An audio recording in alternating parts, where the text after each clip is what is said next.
Hello and welcome to City Scope. I'm your host, Scott Kurland, and every month we like to bring in someone from the community who is talking about something that is important to them.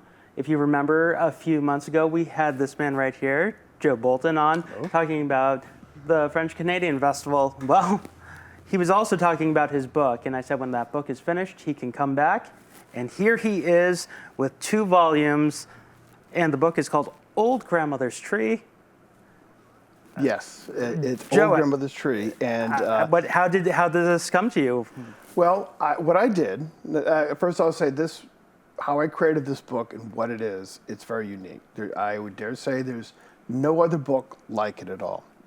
So what I did is I took my actual French-Canadian ancestors, because on my mother's side, like a lot of the people in this area, I have French-Canadian roots.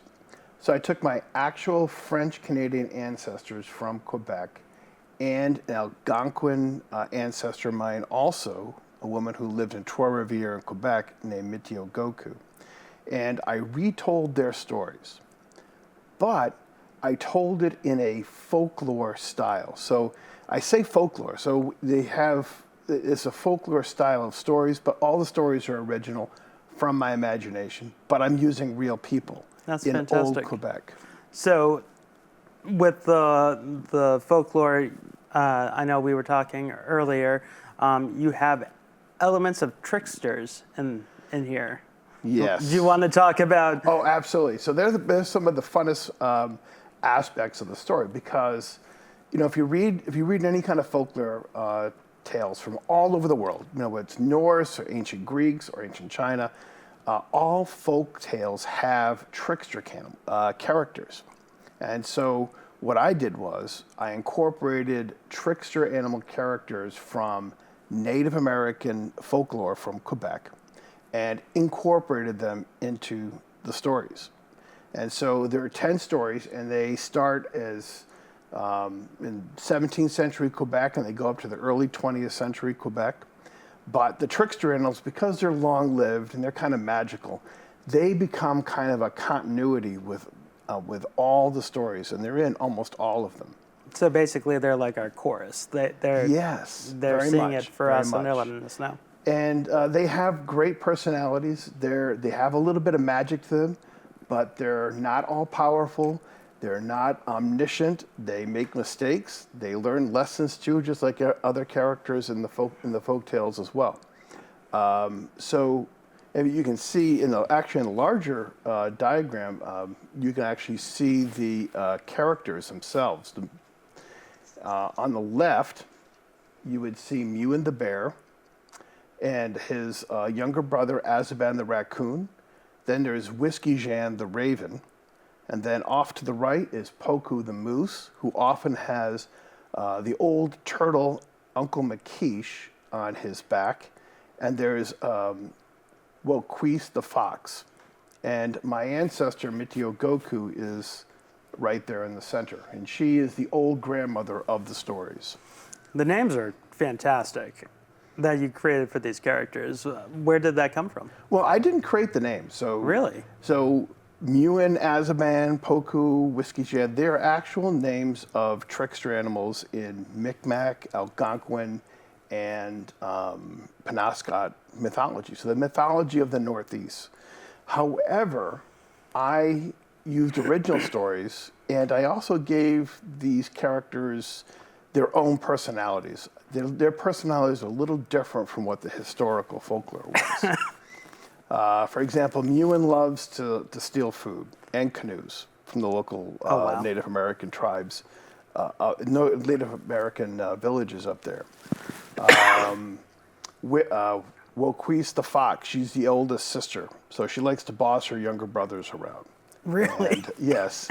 And Whiskey Jan he's kind of, because he flies and he's a raven, he will often fly above the scene, and he is also a conduit of communication between the living on the earth and the campfires of the sky, the spirit world. Now, when you originally wrote this, did you always intend for it to have illustrations, or Was it Always. just always? Always were illustrations, and I was very fortunate. I can't draw. Okay, so you could give me a straight edge and a ruler, and I can't draw a straight line. I can't draw at all. But I was very fortunate to work with a young woman named Natasha Pelly-Smith. She lives just north of Toronto, and she's also of Cree and Ojibwe ancestry, so she's also has a Native American background. And we worked together, and it was almost a 4-year project to actually create this book. So, I say, book is unique. Well, why is it unique? Well, not only did I have original folklore stories with my real ancestors, but just the scope of this. You've seen illustrated books, maybe they're 20, 25 pages long, and they have like 10 illustrations in it. And there'd be nice illustrations. Well, within these 2 books, there's 10 stories and over 450 full color illustrations. How many designs did she come up with before she settled on what we see in the book? Well, the process, we worked together. It was kind of an iterative process. I had another artist who helped me do some storyboarding, which was like rough sketches of saying, this is where we'll put an illustration here and another illustration here. Her name is Masami Kyoto, and she actually does storyboarding for Super Bowl commercials. Oh, wow. And she's designing commercials for this next year's Super Bowl. That's amazing. So anyway, she does that part. So we have those first. It's kind of like the rough cut. And then Natasha would come in, and she would actually fill it in, add her own flavors with the colors and the concept and the 3-day depth of the characters. And we'd work together. So I would have a hand in designing a lot of the illustrations, but she did, all the work in actually creating them. And it's a lot of work to do all this. Now, were there some stories that were in volume 2 that you wanted in volume 1 and vice versa? How was it, having to cut it down? Well, it wasn't so much I cut it down. All the stories I created separated. Well, what happened was, so I had this book. It was originally going to be 10 stories, almost 600 pages, 40,000 words, and 4 pounds of book. And that doesn't sound like much until you're holding it in your hands. So anyway, we did a test printing through Amazon, and we realized that the book was just too large. It just wasn't practical. And so initially I wasn't thinking I was going to divide up and make a series. But at that point we said, why not? So we did. And we divided it up. And although we kind of divided it just almost right in the middle. Yeah. So although the very first part of the story deals with Mitio Goku and her husband, Pierre Cauque, in 17th century Quebec, and I would say the second volume primarily deals with early 1900s Quebec, 1902 Quebec. Now, when you're writing these stories, how many drafts do you do? Oh, gosh. I think, creating a process, I've learned a lot about how creativity works. And I think every author will tell you something different. But for me, I feel the stories kind of be inspiring within myself. And then it comes all at once at a torrent. And so I'll sit in front of the computer and I'll do a quick draft. And it just comes all at once. And usually I'll look at that and go, did I really write that? Yeah. Because that's actually, very interesting. And then from there, I'll share it with some of the beta readers that I have, people I trust, give them some feedback. I'll look at it again and make some more tweaks. I also have been working with an editor in Montreal, and she's also helped me kind of clean up some of the stories as well. So it's an iterative process. And so I think I probably have modified each story. It could be 20 or 30 times. Wow. Before I get to the final story. Now, is there one story in here that is very sentimental for you, or one you like? I know I'm asking you to pick like your favorite child, but is there one story that basically, you have such a deep connection to? I think that there's a story, certainly the very first story, that deals with Mitio Goku's grandfather praying for Mitio Goku. See, the whole concept of the story, it starts off with Mitio Goku. She was a 22-year-old Algonquin woman living in Trois-Rivières in Quebec. So this is all true. This is not made up. And she was married to another Algonquin named Assababish. And the Mohawks from New York actually came up north, attacked the settlement. And her husband was killed. And her two small children were kidnapped by the Mohawks, and she never saw them again. Oh, man. And then, think about it, that happens to you at 22 years old, you lose everything. That's very traumatic. Yeah. And it is. But yet, she kind of came back from that. 5 years later, she married Pierre Cauque, a French settler. And together, they became my 9th great-grandparents. So I think I start the story off in the book actually with Mitio Goku's grandparents, who, like any good grandparents or parents, they pray and they care about their children. And eventually, in that story, the grandfather, Mitio Goku's grandfather, actually brings Pierre and Mitio Goku together. That's amazing. Says, I know that you love. So that part has been a favorite of mine. And probably my all-time favorite chapter is actually in volume 2, where the trickster animal, Poku the moose, and his Uncle Makish the turtle, who's very, very ancient, they're walking back together to join the rest of the trickster animals after having an adventure in the village. And they have a conversation as nephew and uncle as they walk towards the mountain. And that's also one of my favorites as well, because at my age, I have nephews and nieces that I'm very close to, but I still have, my mom's siblings that are still around. So I understand about that dynamic of the relations. So those are some of my favorite, but the whole book is great. Now, you've mentioned beta readers. Can you explain to the audience watching at home what a beta reader is? Well, a beta reader is somebody that you trust.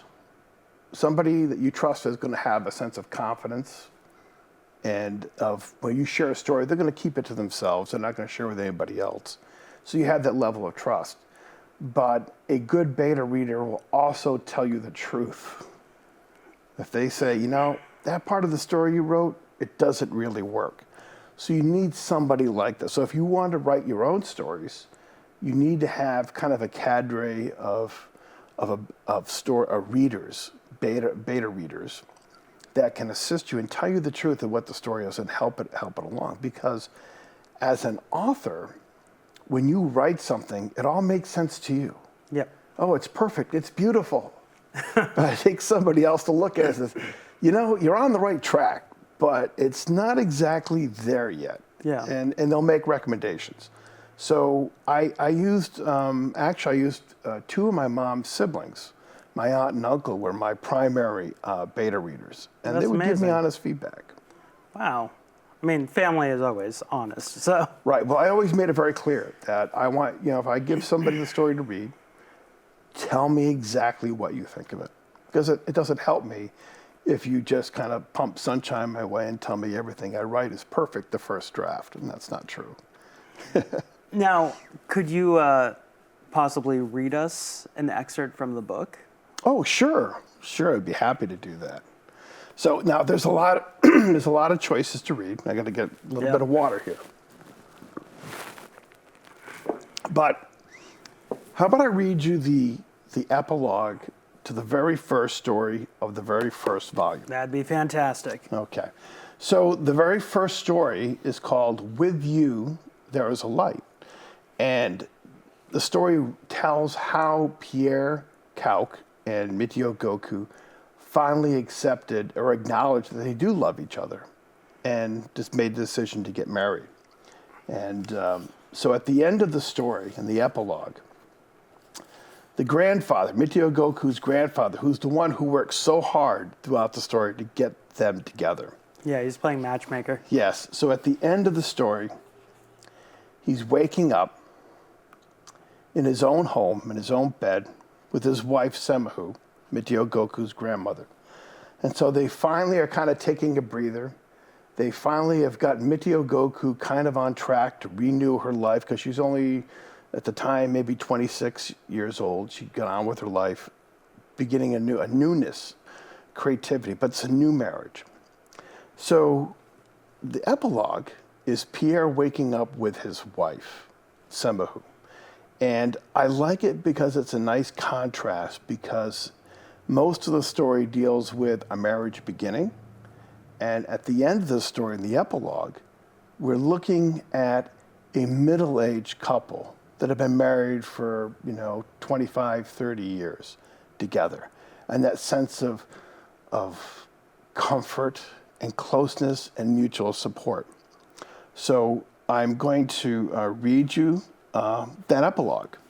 Awesome. And Charles is the grandfather, the Algonquin grandfather of Mitio Goku, and his wife is Semamu, and she is the Algonquin grandmother also of Mitio Goku. So this is the epilogue for With You There Is a Light. An adventure for Charles and Semamu. It was the next morning, and Charles was awakened by the early morning sunlight pouring through the door of his longhouse. As he lay in his bed, he reached off to his side and was surprised to find that his wife had already risen. Charles sat up just as Semamu came back inside through the door. "So, my big bear has finally awoken from his winter nap." Semamu's eyes twinkled with joy and contentment.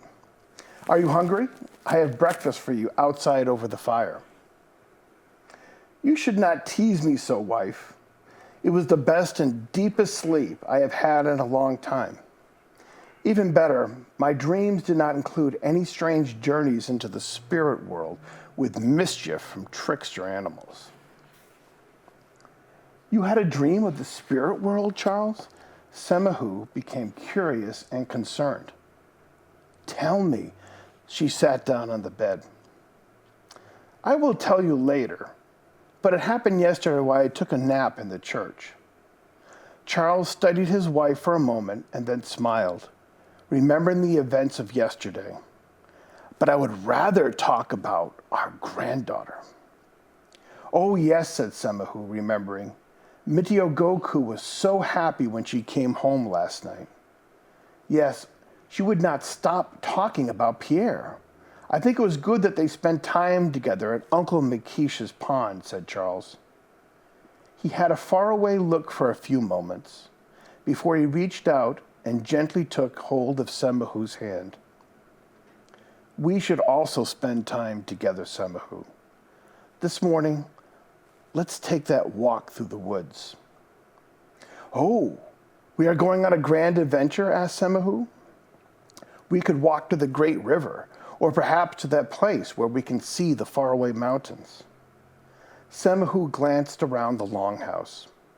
"I should pack a lunch for us too, a big lunch for a long walk with my big bear. What do you think about that, Charles?" Charles inhaled her happiness like a fragrant spring breeze.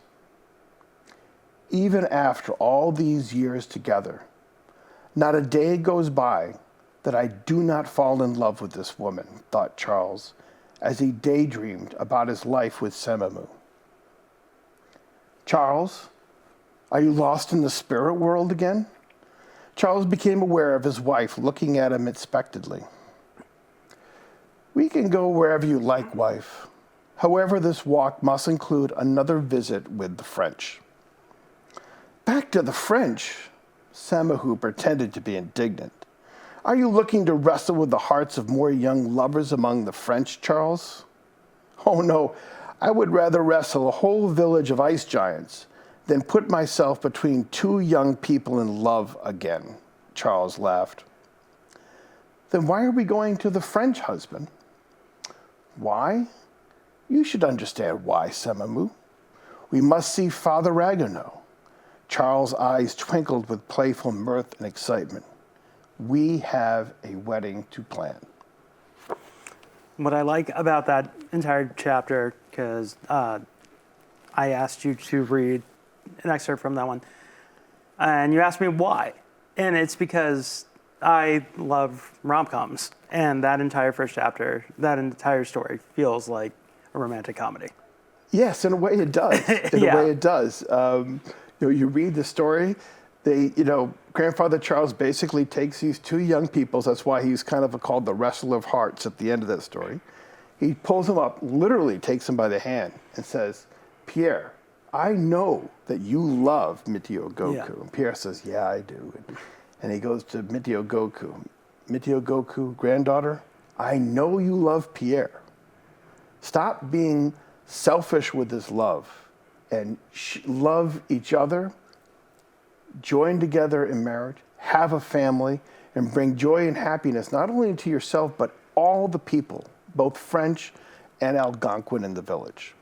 And then you think, okay, that's it. Well, no, not quite, because like a rom-com, there's a little bit of a twist and a little bit of like, well, maybe not, we're not quite ready yet. Yeah. And Charles has to kind of say, well, no, you guys are ready. It's that will they, won't they? Yeah. Yes. It's yes. very much ado about nothing. The very Shakespearean comedies of Right. Yeah. Right. Now, inspiration for your characters, where does it come from? I know these are based on real people, but because you didn't know them personally, you have to basically create them. You have to create this perspective. Right. I'll share with you something that's in the front of every one of these books. Sure. So I mentioned that Mitio Goku, she was a real Algonquin woman. And what makes her story kind of unique is that her life was actually very well documented by the Jesuits who lived in Trois-Rivières. Really? And when she died, this is what the Jesuit priest who lived in Trois-Rivières wrote about her. He wrote, Mitio Goku lived a full life with dignity, respect, and love. A courageous and loving Algonquin. And when you think about that, there's a lot contained in those two sentences. This Father Cray, who wrote this, used words that describe that I think you can pull out a lot. I mean, dignity, a full life. That tells me that Mitio Goku lived a life of active involvement with the people around her. She lived a life of love, so she was very loving to the people around her, not only within her family, but in the larger community. She had dignity, and I think that says a lot for a woman who lived in the 17th century in Quebec, for a priest to say she had a dignity, she had a self-respect, and courageous. She was always willing to stand up and to defend what she believed in, not afraid, and I think all those words. And so from those words, I kind of rebuilt her character backwards in the stories. And I'll share with you something else that's not in the book. Yeah. But I recently went up to Pembroke, Ontario, and met with the Algonquin community up there. And I actually met with a member of that community who was also a descendant of Mitio Goku and Pierre Cauque. So he's my cousin. And he shared with me that in Algonquin, her name, Mitio Goku, means keeper of the waters of the medicine lodge. Wow. And so she was very likely a what we'd call a medicine woman at the time. And it's interesting, when I found that out, I didn't know, I had already started writing a new story for volume 3. And in that story, Mitio Goku is a midwife.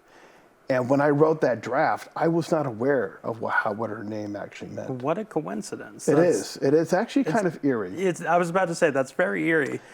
And I always felt as a writer, and maybe because I was very in-depth with my characters and who are real people and trying to understand their perspective, but I always felt that she was kind of guiding me a little bit in the ways that she wanted herself to be portrayed in the story. And even Natasha, the illustrator, felt that way sometimes as well. That's talk about a great collaboration. Yes. Now, if you don't mind us changing topics, this past year, the French Canadian Festival got rained out. It did. It did. Can you give us a preview of what's to come this year? Okay, well, we learned a lesson last year. Okay, so first of all, we really need to do this festival here in Leominster. And Leominster is the city that loves to have its festivals. We have, the Italian Fest, we have the Johnny Appleseed Festival, we have all kind of festivals, but we don't have anything to celebrate French Canadian heritage here in Leominster. So I've been working with the mayor on to making this happen, and we were going to do it last June, but we got rained out. And we were going to do it next to St. Cecilia's Church. This year, we said, we're not going to let that happen again.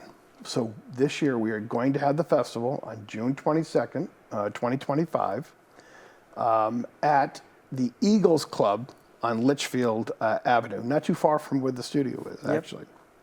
So if it does rain, we're going to move it indoors, but we are going to have the festival. And we've got 2 musical groups lined up.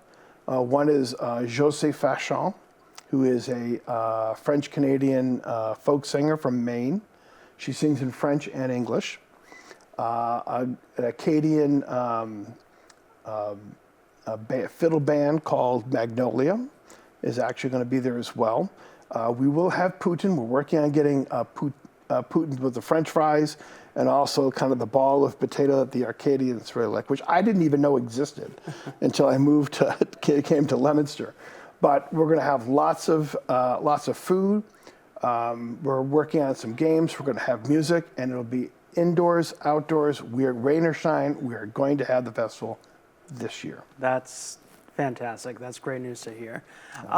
Joe, thank you so much. The book is called Old Grandmother's Tree, volumes 1 and 2, and it's a lot of fun. It's a great, I'm not going to say it's a quick read because I'm still reading it. Sure. but it just makes you feel good. That's the best thing I can say. Well, thank you. Thank you. It is a book for everyone. Yeah. The whole family can read this. All ages. Yes. So thank you. And remember, if you have an event coming up or a book like Joe did, and you want to talk about it, you can reach us. Go to leominster.tv or email me, scott@leominster.tv, and we would love to have you on Cityscope. So until next time, we will see you soon.